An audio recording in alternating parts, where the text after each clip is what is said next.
Dr. Bruno Shirley is a historian of medieval Sri Lanka whose research and writing has focused on questions of religion, politics, and gender. In addition to the book that he's going to be discussing today, Bruno has published articles on Buddhist poetics, discourses of Buddhist kingship, and monastic scholasticism. He holds an MA in Religious Studies from Victoria University in Wellington, New Zealand, and a PhD in Asian Literature, Religion, and Culture from Cornell University in Ithaca, New York. And he is currently a lecturer at Heidelberg University in Germany. So without further ado, I'm going to turn over to you, Bruno, and thank you. Thank you, Ramli and Philip, both for very generous introductions. Thank you, John, for inviting me to give this talk. And thank you all for attending. It is so wonderful, so heartening, and just a tiny bit intimidating to see so many friends, colleagues, and teachers, both past and present, on this Zoom call. So this is, of course, a book talk. It's a talk about my book that's just come out. I am really delighted that this first talk that I'm giving post-publication is being hosted by AILS. This is both because AILS staff have been and continue to be so immensely helpful while I was doing research for the book, both during my PhD and then while I was converting the book into a dissertation, while I was converting the dissertation into a book, but also because the book is at its core about Sri Lankan history. Obviously, it's not just about Sri Lankan history. I probably should get my slides up at this point, shouldn't I? There we go. As the title of the book indicates, there are many factors sort of at play in the book. I'm trained in the field of Buddhist studies, and much of the book is really written with a Buddhist studies audience in mind, people who are interested in both the significance of this particular place and period, Sri Lanka, between 1070 and 1215, for its impact on the longer history of what we would now call Theravada Buddhism, but also for people who are interested in the theory and method of how we tell histories of Buddhism. And I have some thoughts on that method coming up. At the same time, the book is also written for and in the emergent field of global medieval studies. I'm really delighted that I was able to publish the book with a press that is really fundamentally committed to this paradigm, to thinking broadly and comparatively about shared questions and methodological approaches across what is now being termed the global medieval world, but also committed to engaging with, and through that engagement, pushing back against some of the Eurocentric assumptions that pre-modern historical studies have been laden with. I'm really committed to this idea that only by engaging in such dialogues can we hope to change them, to push back against Eurocentrism, rather than sort of rejecting it and saying, no, the medievalism, that's something that happens in Europe. These comparative conversations, I think, can be really productive. And this means that both Buddhist studies and global medieval studies are key audiences for me. In the very title of the book, I am waving little flags of allegiance to both fields. This is a book about what it means to be a good Buddhist king in the global medieval world. For those of you who are in the audience today who are in these fields, please do read it. It will be of interest to you, I hope. But it is also, at its core, a book about Sri Lanka. And it is a book about a very particular time and place within Sri Lanka. The city of Polonnaruwa in the 2 centuries or so, in which it was the royal capital of Sri Lanka. And so, as I say, I'm so delighted that I get to share these first thoughts about the book in a context and with colleagues, with you all, who are invested in the history of Sri Lanka for its own sake, in addition to the broader insights that I really believe we can take away from it. I'm also exceptionally delighted that my press shared my concern, my commitment for making this work as accessible as possible, particularly in Sri Lanka, which is not always the case for new publications, particularly those with a hefty European price tag, given the ongoing economic disparities caused most proximately by economic crises in Sri Lanka and more generally by the ongoing impact of colonial exploitation. To help overcome this, my press, with the generous support of the Ho Family Foundation, which I am legally obligated to thank, has made the book available open access. There have been some difficulties with the open access link currently on my press's homepage, but I have provided a bit.ly link here, which will take you directly to the open access version of the book. This means that if you get sick of hearing me talk about it for the next 17 minutes or so, you are welcome to click through to that link start reading the book yourself and happily tune me out. Although, of course, I do hope you will find something of value in my comments here. My hope is that this open access publication really just makes the book as accessible as possible, given it is a history of Sri Lanka to audiences in Sri Lanka. For those of you on the call who may be less familiar with Sri Lankan history, I thought it was worthwhile starting by clarifying why I'm interested in this period 1070 to 1215. This period is really significant for many reasons, I would say, of course, but two main reasons I think we can all agree on. First of all, it demarcates the period in which the city of Polonnaruwa was the royal capital of a newly re-independent Sri Lanka, following several decades in which the island was part of the South India-based Chola Empire. Establishing this newly independent kingdom at Polonnaruwa, rather than the more traditional capital of Anuradhapura, necessitated, I argue, something of a reconfiguration of kingship. What relationships should the monarch have to which religious sites and institutions? Those located in Anuradhapura or those located in what is now closer to home? What trappings of Chola rule should monarchs continue to engage with, from the use of Tamil as a courtly language through to the patronage of Tavaliyas? On the other hand, what practices from the Anuradhapura period should be revived? These are, I think, really significant questions. They are questions fundamental to the discussion of what it means to be a good Buddhist king in medieval Sri Lanka. And the monarchs, monks, ministers, and merchants of the period, to borrow Phil Friedrich's wonderfully alliterative phrasing, continued to debate these questions throughout. The second reason that the period 1070 to 1215 is perhaps yet more significant is because it includes within it the 1165 purification and unification of the Sangha, the monastic community, under Parakrambal I. Prior to this point of Sri Lankan history, the Sangha had been trifurcated into three rival nikayas with rather divergent attitudes towards both text and practice.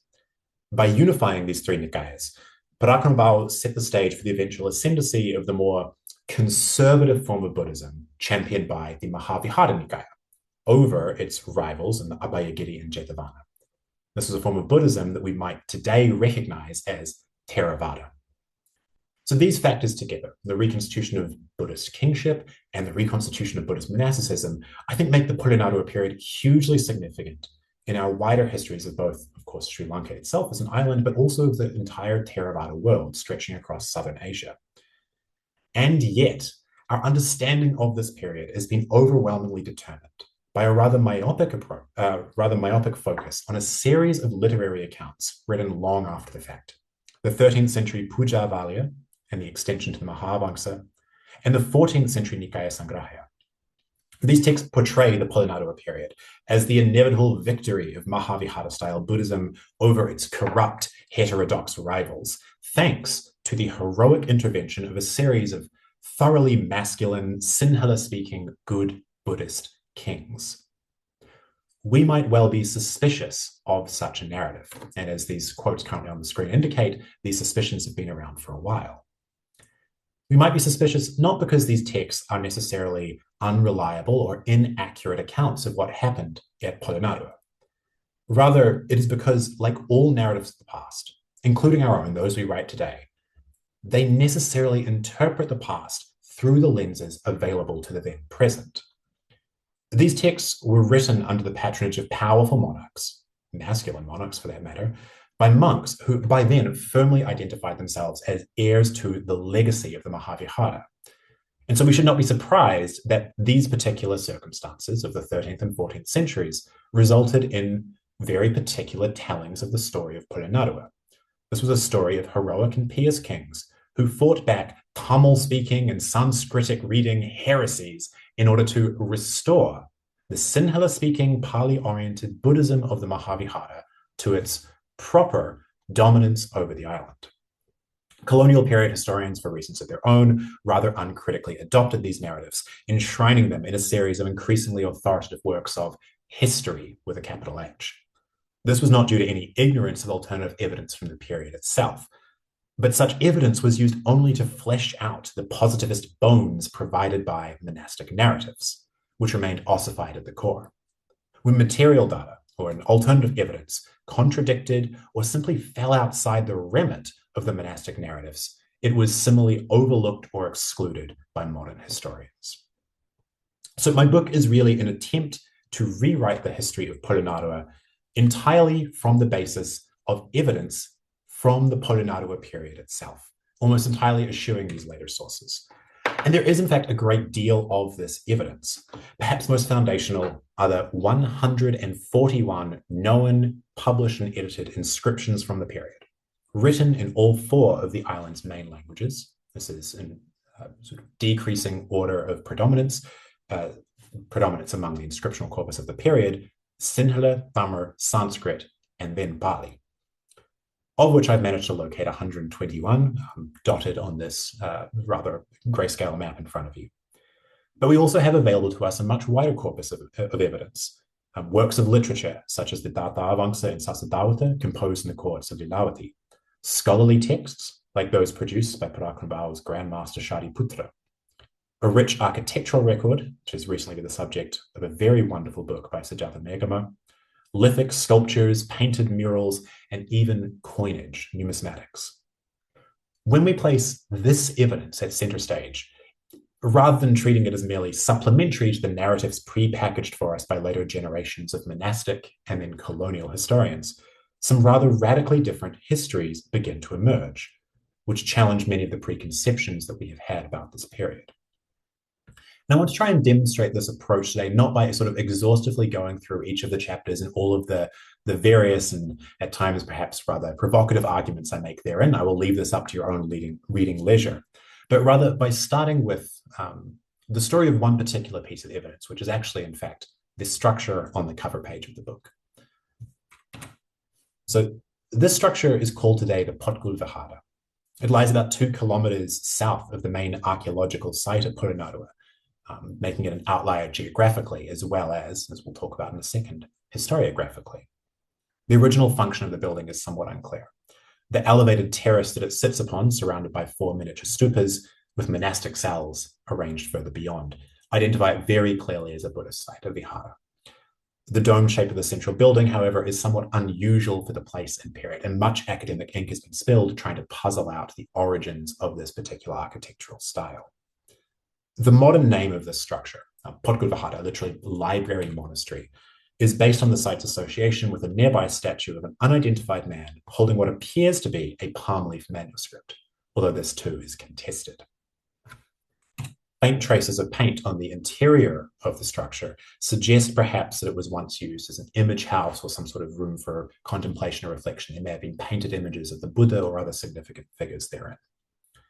Really, however, the only clue that we have to this site's history is a relatively short donative inscription carved into its mandapa, its ritual entryway. This inscription tells us that the original structure was built by Parakramabahu I, who we know is the period's most illustrious king, that the structure was later rebuilt by Lilavati, a widow of Parakramabahu, who later became a monarch in her own right, and finally that the mandapa itself was constructed by Chandavati, another of Parakramabahu's former consorts. This inscription is little more than a footnote in most histories of medieval Sri Lanka.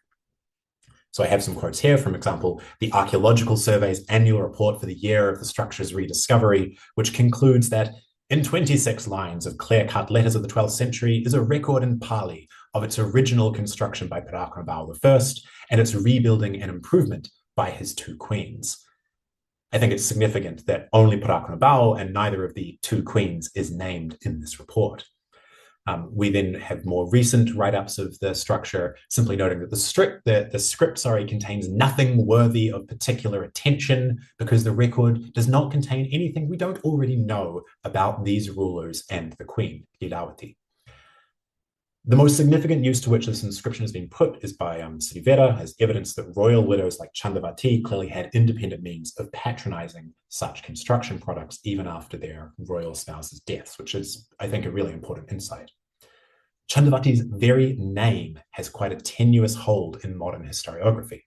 The editors of the Epigraphe Zelanica, in which this inscription was first published, suggest that she should actually be named not the name that she includes in the inscription herself and the mandapa that she patronized, but rather with the name Rupavati, again, in order to better align with the account provided in the Mahavamsa and the names of Pratnabhava's wives listed therein. What none of these scholars dwell is the fact that Chandavati's inscription is written entirely in Pali, rather than in the other languages used more frequently in inscriptions of this period, Sinhala, Tamil, and Sanskrit. Pali, of course, had long been the ritual and scholastic language of the Mahavihara Nikaya, and is now ubiquitous as the language of Theravada Buddhism, and therefore of sort of prestigious self-expression across Southern Asia, including inscriptional self-expression. Given this context, it's easy to see why these early generations of scholars had concluded that there is nothing particularly noteworthy about Chandavati's inscription or her use of Pali.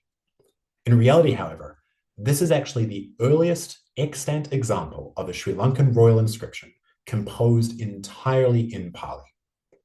Pali language inscriptions in Sri Lanka are very rare, both in this period and beyond. There is one copperplate tablet dated to the early 10th century, over which, again, much ink has been spilled, whether this is a quotation, as what's called a citational inscription, quoting from the Pali Jatakas, or perhaps something in Sanskrit.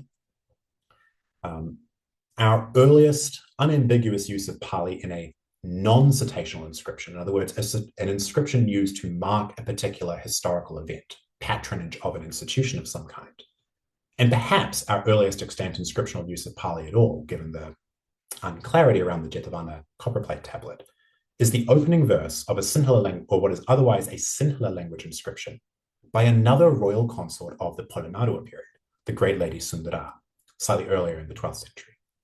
Now, obviously, we're working with a very, very small sample size here. Our colleagues in the quantitative social sciences would be aghast at the idea that we could extrapolate patterns out of just 3 or 4 inscriptions.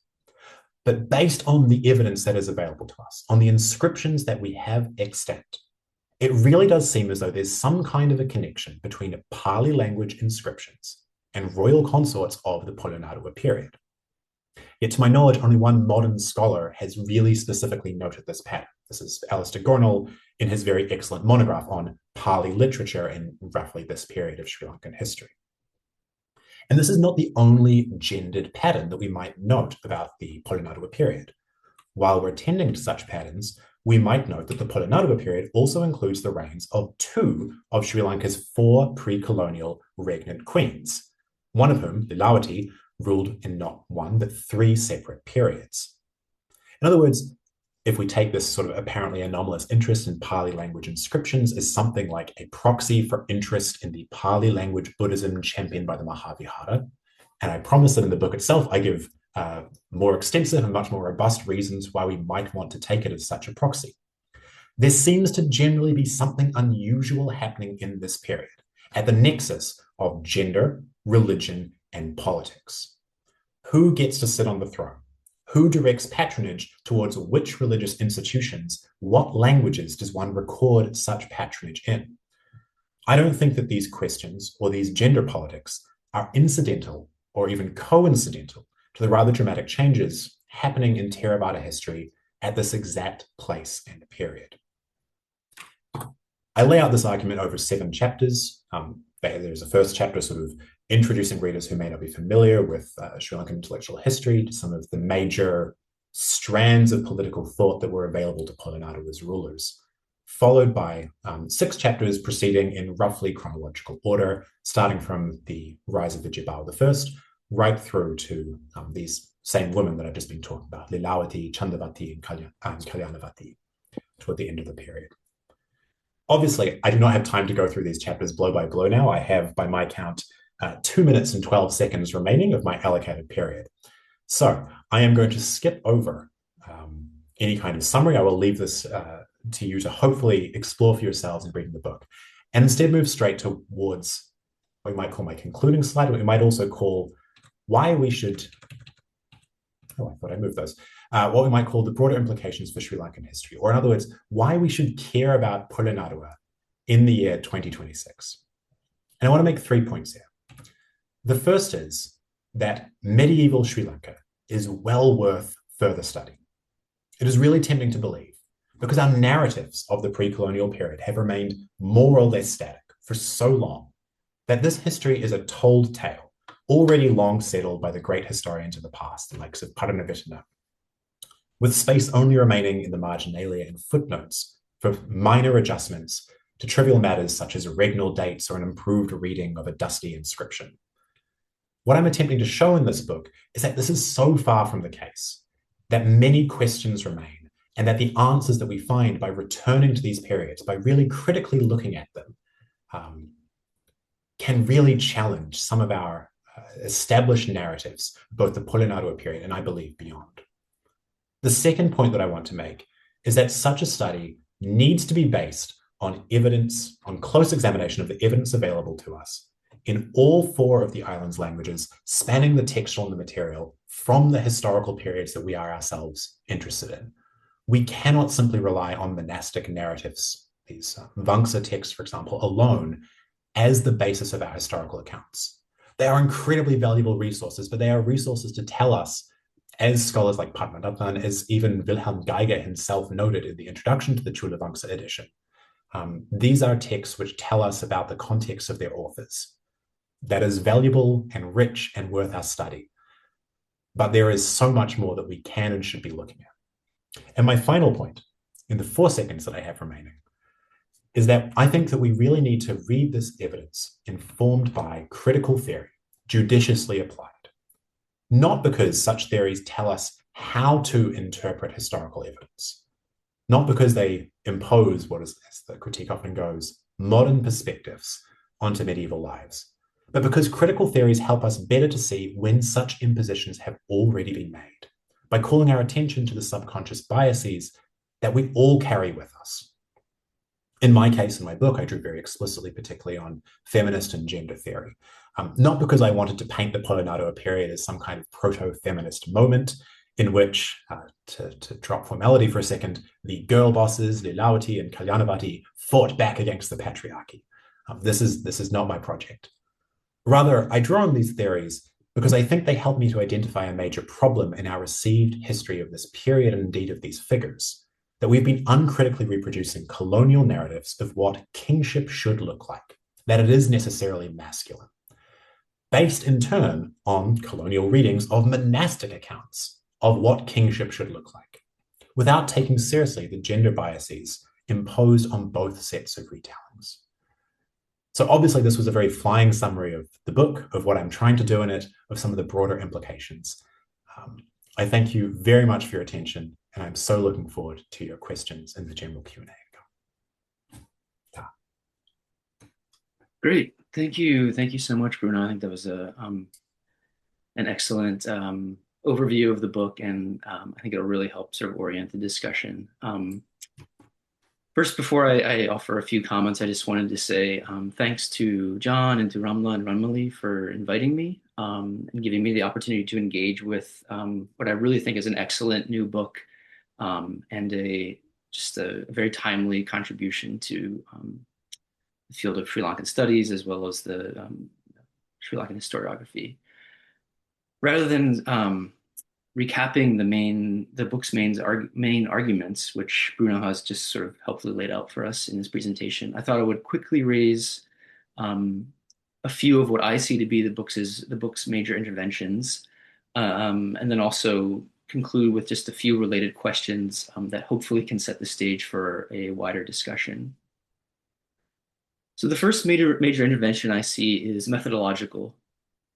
In listening to what the epigraphist Noboru Karashima has called the whisperings of inscriptions, Bruno, I really think, breathes new life into the Lankan epigraphic record. While previous generations of scholars have interpreted such inscriptions as passive records of historical events, for Bruno and the scholars working across the global medieval world whom he draws inspirations from, inscriptions are very much active interventions in the world around them. They aim to shape the social, political, economic, and religious realities in response to their varied objectives. The picture that results from such a methodological approach is one that has, I think, major implications for our understanding of the Lankan state during the late 13th to early 13th centuries. Late 11th to early 13th centuries. Gone is this picture of the state as a rigid bureaucratic structure hanging above society, its elevated position legitimated with reference to unchanging models of Theravada Buddhist kingship. In its place, Bruno offers a rather different, and I would say far more convincing picture of the state as a kind of dynamic process, one in which political figures who really come to encompass a wide, extremely socially wide range of individuals beyond like the king himself. Um, so where these political figures are sort of constantly negotiating with one another for authority. In the process of these negotiations, the boundaries of what it could mean to be a Buddhist king and how one went about representing themselves as such also expanded and contracted in ways that both reflected and made possible new opportunities for figures beyond the king himself. And I'm thinking here particularly of the argument that Bruno just described about sort of the possibility of female regnancy at the court of Polonneau. This leads into a second major intervention that I just kind of wanted to put on the table. In listening for the whisperings of Lankan inscriptions, Bruno is able to hear the voices, albeit muted, of women. Bruno's book offers what I think is the first serious accounting of female agency at the royal courts of Sri Lanka and includes a particularly rich discussion of the ways in which female regnancy is represented and responded to in Polonneau's historical record. Bruno's argument, however, I think avoids what I would describe as a major pitfall of other attempts at uncovering women's agency in the medieval past. Bruno demonstrates that consorts at the royal courts of Polonneau exercised agency in medieval Sri Lanka through their temple gifts and stylization of their inscriptional persona, for example, but these acts are not presented at the cost of theorizing the precise location of women within patriarchal structures. Agency itself is hardly so simple a process, as forms of oppression often sustain themselves by actually bestowing certain types of agency to the oppressed. So here I think there's a really sort of sophisticated accounting of both the structural constraints as well as the opportunities that were presented to different female actors in Polonneau. Bruno's picture of the complexity of courtly women's positions within a matrix of ideologies and practices, one where male monarchs use their consorts' pedigrees to shore up their own claims to power, but consorts' increased prominence affords them more autonomy in their own deeds, is, I think, one of the book's great strengths and evinces a really high degree of sophistication. So with these two interventions in mind, I thought I would raise two questions to kind of get the discussion going.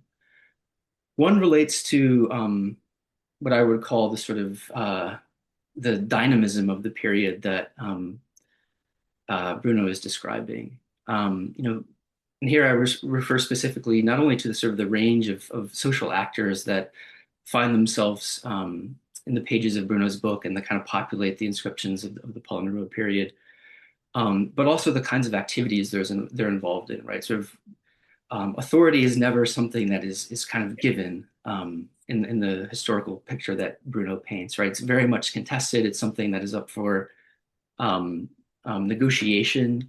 And there's a real sense of the state as a kind of process, as I said before. And as I was reading Bruno's book, I was wondering, like, is this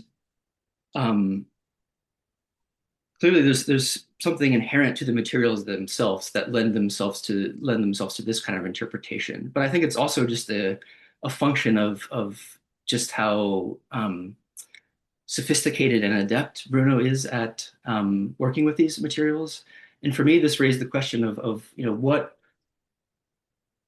would the study of other sort of Lankan periods of history look like with the kind of approach that Bruno takes here, right? If we were to kind of read inscriptions for the kind of whisperings of different social actors as Bruno does in earlier or later periods, would we sort of be left with a similar dynamic picture of the state, right? Would we sort of be able to move beyond the idea of sort of Anuradhapura as a kind of agrarian empire that is sort of fixed in the way that it operates as a bureaucratic state, right? All that is to say, I'm left wondering if we can kind of transport some of Bruno's methodology to other periods and produce similar kind of results. The second question relates to sort of changes to the the way that the Sangha was structured during the Polnarewa period. We know from other studies that monastics and their institutions often played central roles in the island's economy. Lankan monasteries and monastic lineages owned land from the Anuradhapura period onwards, the result of donative gifts, especially from royal families, um, and also owned or controlled agricultural workers and artisans. And it's even possible that monastic residences were involved in sort of cash and credit transactions. Um, and reading through Bruno's book, I was left wondering, Paul Neruda period is typically seen as one in which sort of there's the beginning of the shift away from this sort of agrarian state to one that is more sort of intensely involved in trade and sort of global connectivity. And I think the book raises all these kind of interesting questions, whether the monastic groups that Bruno is talking about, whether they sort of carried over this administrative function into economic realms. And wanted to ask Bruno whether he sees evidence of new forms of sort of monastic organization that are built around these kind of new economic activities rather than the sort of inherited agrarian management that we see characteristic of earlier periods. So with that, I'll sort of turn the floor over to Bruno, and then we can open up the floor for questions from the audience. Great, thank you so much. Well, I mean, first of all, thank you so much for such a generous summary of. I feel like summary is too meager a word. A really generous response to the book. I feel like you have articulated what I wanted to do with the book better than I managed to do in the book itself, and I'm just so grateful for your very generous reading. For I don't know, I want to write that down and put it on my CV or something. But you've raised two huge and really important questions. I will do my best to answer them. It will be necessarily somewhat speculative, of course. But the first question that you asked there was, what would other periods of Sri Lankan history look like if we applied a similar approach? And I think here, we do have a slight advantage here that I think that this work is being done. I'm very far from the only person looking back at these periods, trying to take inscriptions in particular as a serious source, as you say, not just for what happened, but for what the inscriptions themselves did or sought to do. And we have had recently, I think at one point in the book, I sort of cite this, I've got one footnote where I cite there's this series of dissertations which have come out recently that are really trying to focus on this question of what happened in various periods of Sri Lankan history in a slightly more nuanced way than simply here is what the Chronicle capital C tells us. Of course, one of these dissertations is that of Philip Friedrich, which is, I thought, really just one of the most brilliant dissertations that I'd read. I cite it throughout the book. And I'm not just saying this because you just said such nice things about me. But I mean, your dissertation and Blackburn's recent book, of course, and I'm very fortunate that Professor Blackburn is on the call, I believe. We have the work of Jonathan Walters looking at a slightly earlier period to me as well. I think there is a growing interest in applying this kind of approach with a different focus, certainly, maybe not harping on quite so relentlessly about gender politics as I tend to do, but there is, I think, a really wonderful renewal of interest in Sri Lanka's medieval past that I'm excited to see where it develops. I hope that this approach does get applied to other periods, because of course there is much more to do, particularly in the earlier Anuradhapura period, where we have, I think, much less of this kind of really critical reading inscriptions and dialogically approach being taken so far. Excuse my slight lack of eloquence there. You also ask about how administrative functions have transferred into sort of economic realms, and particularly thinking about monastic organization. This is something that I have thought about a lot, and I have tried to put some of these thoughts a little bit into the book, but I'm really delighted that I get a chance to sort of expand on a little here. Because I think one of the really significant things about this unification of the Sangha under Parakambala I is, of course, the economic dimension of it. As scholars like Leslie Gunnar have shown us for a very long time, monasteries carried such a huge economic weight in the Anuradhapura period. More recent archaeological research by the team based at Durham, Robin Cunningham, and also PGIR in Sri Lanka have done some really wonderful work expanding on how important monastic networks were in, the word they've used, I think, is actually settling the hinterlands of Anuradhapura. But they were always trifurcated. They were always implicitly at odds with one another. And this has led that team to describe the Anuradhapura period as a hierarchical state of settlement and land administration outside of the city itself, outside of the direct control of the Anuradhapuran kings. And then we get to Polonnaruwa, and suddenly we don't have three rival Nikayas all having their own, all sort of establishing their own monasteries, building up their own hinterland monasteries. We have one Sangha headed by one royally appointed Grand Master. This is fundamentally a huge shift in the political economy of the wider kingdom and how it's administered. And there have been, I think, several rival attempts to elucidate what exactly this means. AILS de Gornal, of course, has written some really wonderful things about monastic perspectives on royalty, administration, and the property rights of the Sangha from the perspective of Pali literature. Mark Manuel, who again is associated with this Durham archaeological project, has published a really wonderful paper arguing almost exactly the opposite to Gornal, that archaeological evidence suggests perhaps there was more royal control in the settling of the hinterlands, that perhaps I'm pushing his argument a little further than he would, but even perhaps intimated that post-unification, post the appointment of a royally appointed Grand Master to oversee the entire monastic order, they essentially became tools of the state. I'm a little skeptical of that, obviously, given my focus on, I think you very eloquently put it as the state as a process. I suspect there was considerable contestation between the powerful unified Sangha and the king in the center. But what I really think this means is we need to seriously look at these hinterland monasteries from the archaeological perspective that Manuel and his colleagues have, from the textual perspective that Gornal's taken, and to really carefully think about how monasteries operated as economic networks over this period of unification. What changes when you totally change the institutional structure? How does that influence the wider political economy of the kingdom? I'm not sure if that was entirely an answer to your question, or if I just sort of took that off in the direction that my mind happens to be really bent on at the moment for my own interests. But hopefully there was something in there of interest to you at least. And I'll look forward to further talks with you. Yeah. I mean, for me, I was always when I was reading your book, I was thinking a lot back to sort of to Robe and Plow, and some of those latter chapters where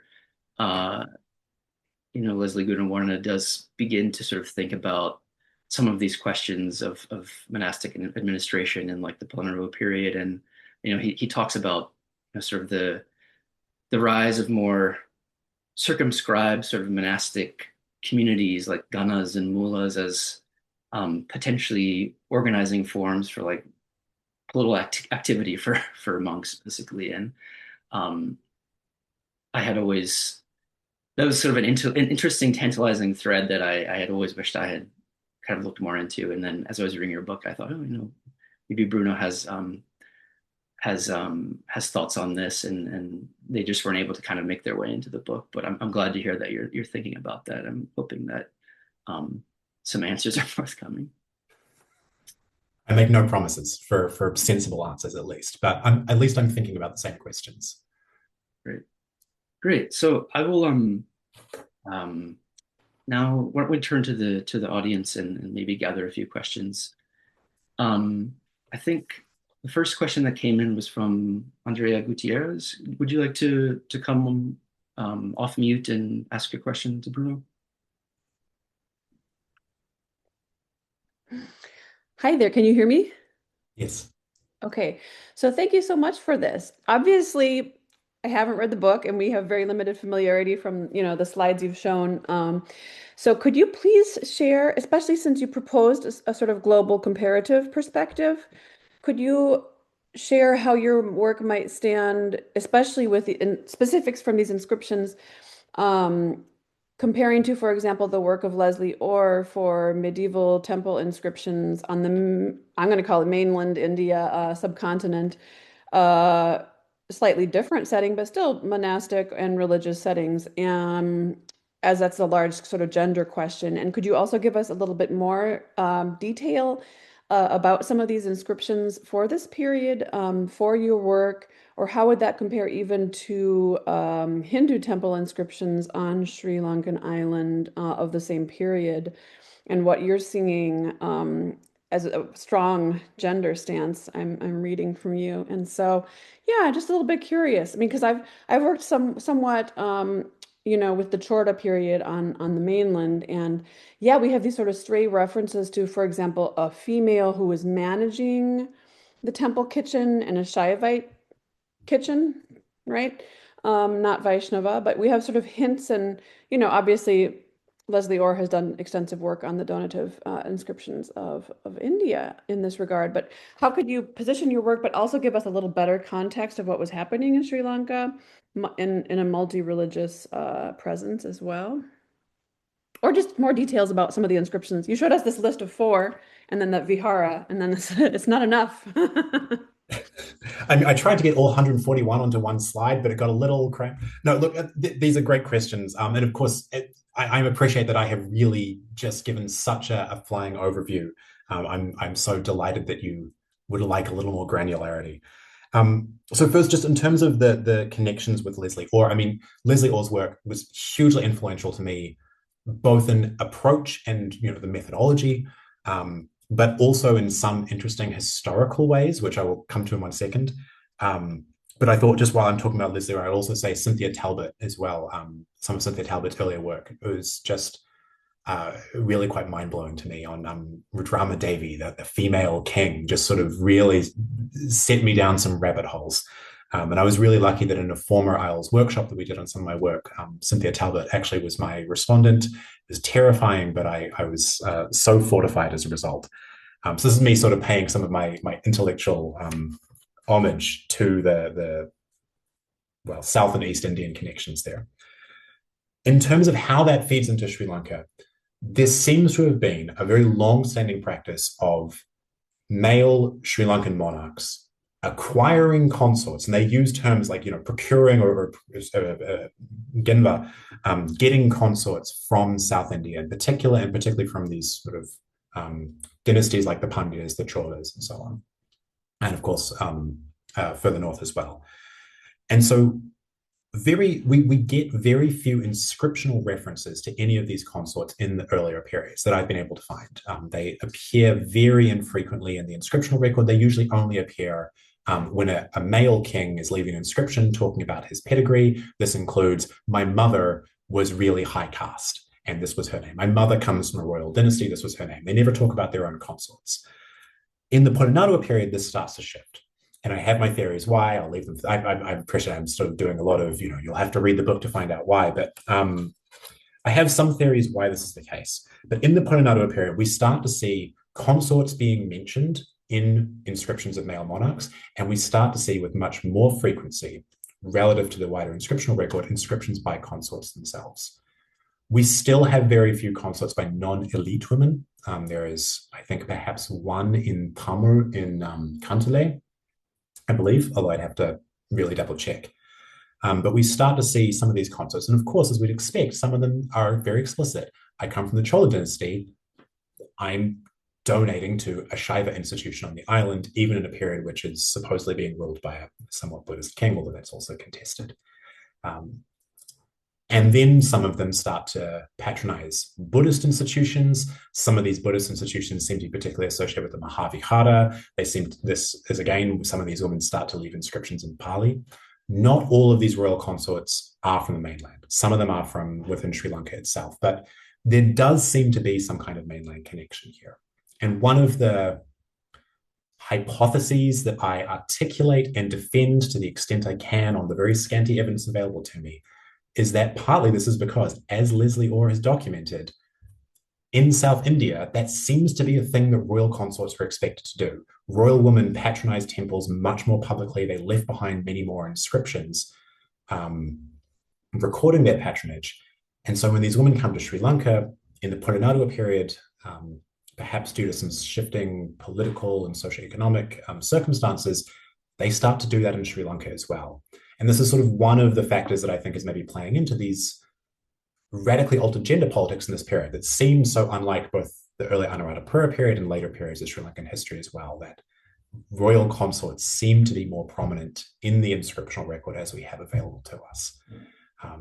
I appreciate this is still a very high-level summary, but I'm conscious that there are other questions as well.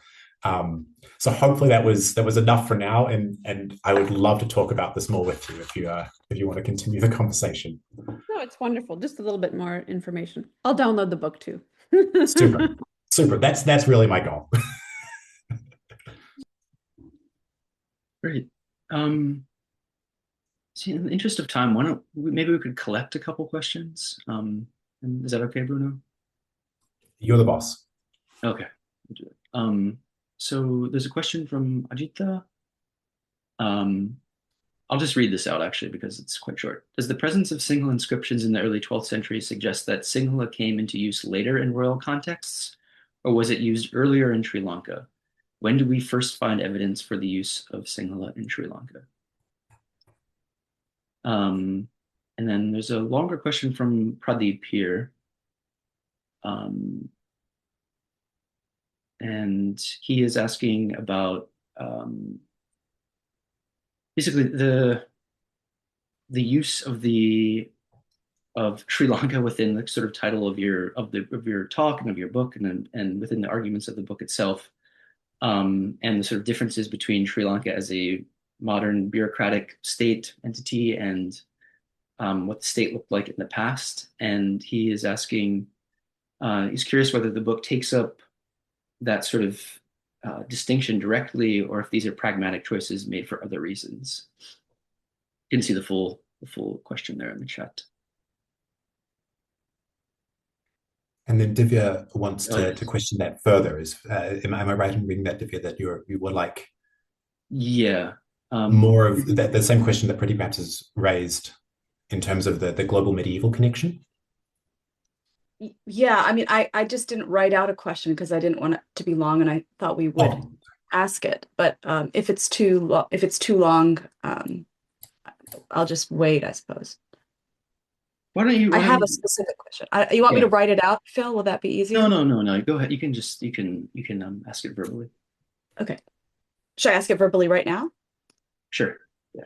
Okay. Sorry. So I thought that first of all, thank you. But I just thought that the movement that you seem to be making from the anti-colonial perspective that is exemplified by the kind of Buddhist, the model of Buddhist kingship, towards this very post-colonial perspective that you're effectively advocating through the use of writing kingship stories through sources is fantastic. And you lead to this notion of female patronage, which for me is like wonderful, because like I'm going to need your book, and I'm so happy because I need it to write what I'm trying to write. But on this question of patronage, you're opening up something new that is really significant for questions of the global medieval and the tensions that seem to be inherent in our study of whether things should be global or whether they should be focused on Sri Lanka. And the specific question is, when you think about patronage of Buddhism and Buddhist orders, if you were to consider the global, for example, Kamakura, Japan, or even like Heian, or even earlier in China, other periods, and how Buddhist monastic structures, that is actual buildings and things, were made, does it help you or does it hurt you in terms of what you're trying to say in this book, even though I haven't read it yet? I hope that's my question. Thank you. That's an excellent question. I'm really glad that we gathered that with Pradeep's question as well, just because you're absolutely right. There are some really lovely resonances between them. I'll start by addressing Ajita's question about Sinhala in inscriptions. So Sri Lanka is really kind of an oddity in wider Southern Asia. For those who are familiar with Sheldon Pollock's big narrative of, well, first, we had maybe Prakrit, and then we had Sanskrit inscriptions, and then we only get vernacular royal inscriptions, the vernacular being used as a language for royal expression around the turn of the millennium, around sort of the 10th-ish century. Sri Lanka just totally bucks that curve. We have inscriptions written in Sri Lanka, like obviously an earlier stage of the Sri Lankan language from the get-go, essentially, in Sri Lankan history. Sinhala language inscriptions continue onwards. In around the sort of 8th or 9th century, they do become markedly influenced by Sanskrit language inscriptions, but they remain in Sinhala, just a much more elaborated form of Sinhala. So really what I'm saying is Sinhala has been there all along, and inscriptions explicitly in Pali and Sanskrit come much later. And this is one of the really interesting, unique things about the trajectory of inscriptional culture in Sri Lanka as an island. I have many more thoughts. I'm trying to write them up into a whole other paper, this sort of longer presence of Sinhala language inscriptions. But I'll leave it there. I hope that's okay. Again, I'm keeping some eye on the time. I'm aware that everyone is at different stages in their day. Some have work to go to, some have bed to go to potentially. So hopefully that's acceptable for now. Super, I see a thumbs up. Okay, and then the big question, of course, the anachronistic titles of medieval and Sri Lanka. This was a conscious choice. This was a choice made after much deliberation, and particularly a lot of discussion with my as well doctoral advisor, and Blackburn, who I'm really delighted is on the call, who, of course, respected my autonomy as a scholar, but I think perhaps raised important objections to both. The reason that ultimately I decided to go with, well, I will say the reason that I decided to use the term Sri Lanka pretty consistently is because that is a term used quite consistently in sources from my period. Variations, of course, Siddhi Lakdev, Sri Lanka. I think there was a moment in modern historiographic writing when it was very important to distinguish Sri Lanka, the nation state, from the physical island in all of its historical continuity. I completely understand that rationale.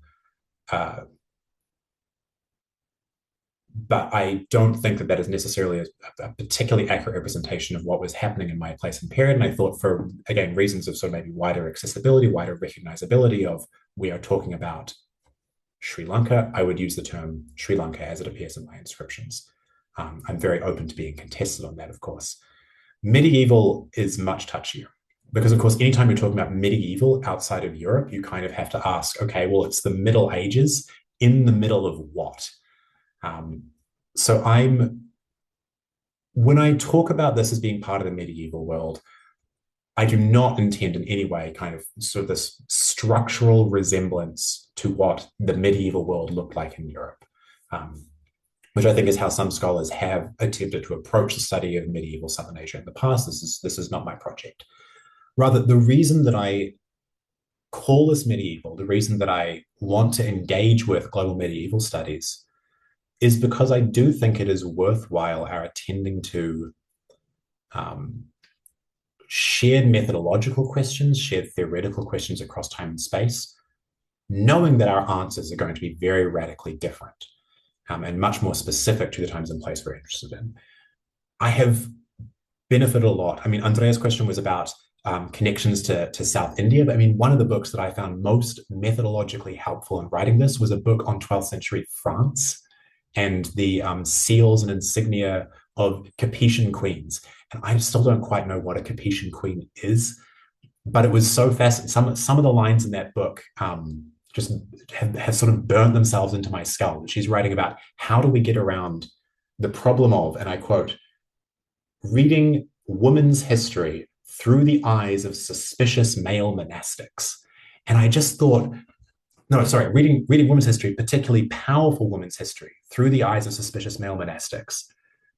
And I don't think that there is some kind of fundamental thing about the 12th century that makes doing the history of 12th century France similar to doing the history of 12th century Sri Lanka.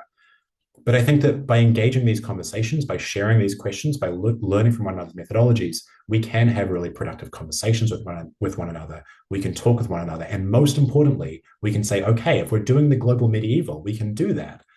But that means it doesn't look like medieval Europe. And so, with great apologies to Dipesh Chakrabarty, who I have not reread since the first year of my postgraduate training in a seminar with Professor Blackburn, actually. So, also with apologies to Professor Blackburn. This is perhaps my attempt to provincialize Europe within the field of global medieval studies by having a book published by a medieval studies press talking about medieval Sri Lanka and saying, okay, here's what that looks like. Let's bring this into the conversation, grounded in this context. Whether that is politically, methodologically, theoretically a sound approach, once again, I would be delighted to talk about further. But that was my rationale, if that works at all. Divya, you have asked a very difficult question.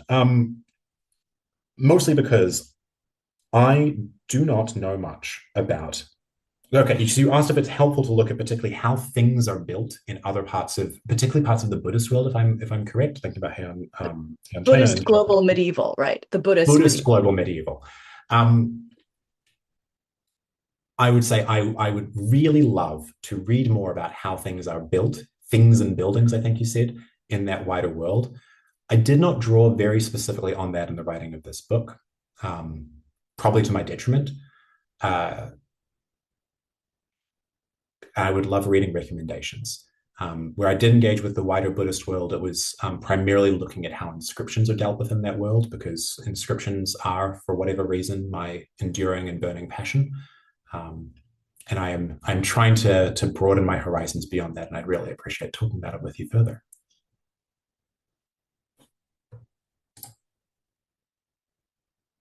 Great. So we're at time, but I thought maybe we could go for another 5 minutes as another question has come in to the chat here from Geeta. I'll read it out. So she says, thank you for a great talk, continuing the important work on gender. Looking at Indrani Chatterjee's work on monastic governmentality and gender and patronage, have you been able to find any funding of monastic institutions, including the social reproduction of monks, practices, rituals, in the wider sense, rather than just objects and structures, by women? If so, how do they work with structures in the more limited sense, since not just economic but political economies matter to you? And if so, what might that mean for governance in general and conceptualizing it? So we do have. I'm going to speak rather like a fuddy historian about the specific data that I have from my period. Because it is, I think, one of the periods in Sri Lankan history where we do have more granular understanding of women's patronage in particular. We have, as I say, some inscriptions, mostly by royal consorts, relating to the patronage of religious institutions, both Shaiva and Buddhist, where they are Buddhist, and we can identify the specific, to save words, type of Buddhism. It tends to be the kind of Buddhism that we would today call Theravada. What that support usually entails, there are obviously material donations to temples, but in some cases, so in the case of the Great Lady Sundara, who made a major donation to the Dimbulagala monastery, she talks about it's a really granular description of, the chain that pilgrims hold on to when they climb from one of the caves to another has become rusted, and so she's replaced it.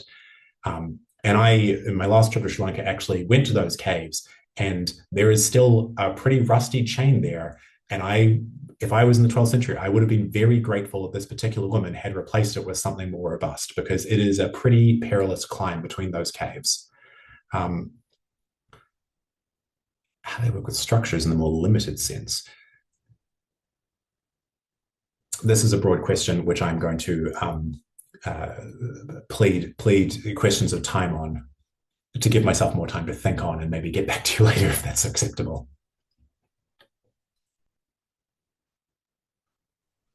Great. Yeah, thank you, Bruno. We have about 2 minutes left. Any other burning questions from the crowd?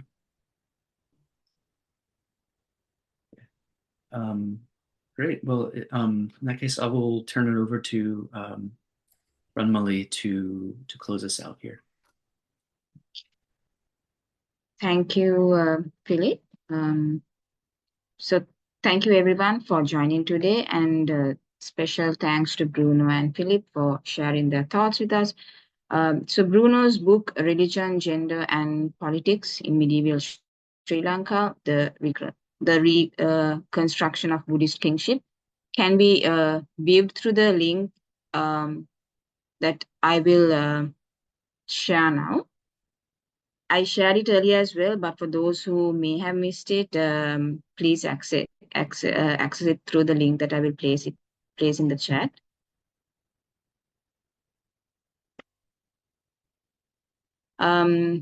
Also, we expect to host another 4 or 5 virtual book talks between September and November. So please stay tuned. We will announce them through AILS socials. With that, we conclude today's event. Thank you again and have a wonderful week. Thank you so much, Emily. Thank you all so very much for joining the call.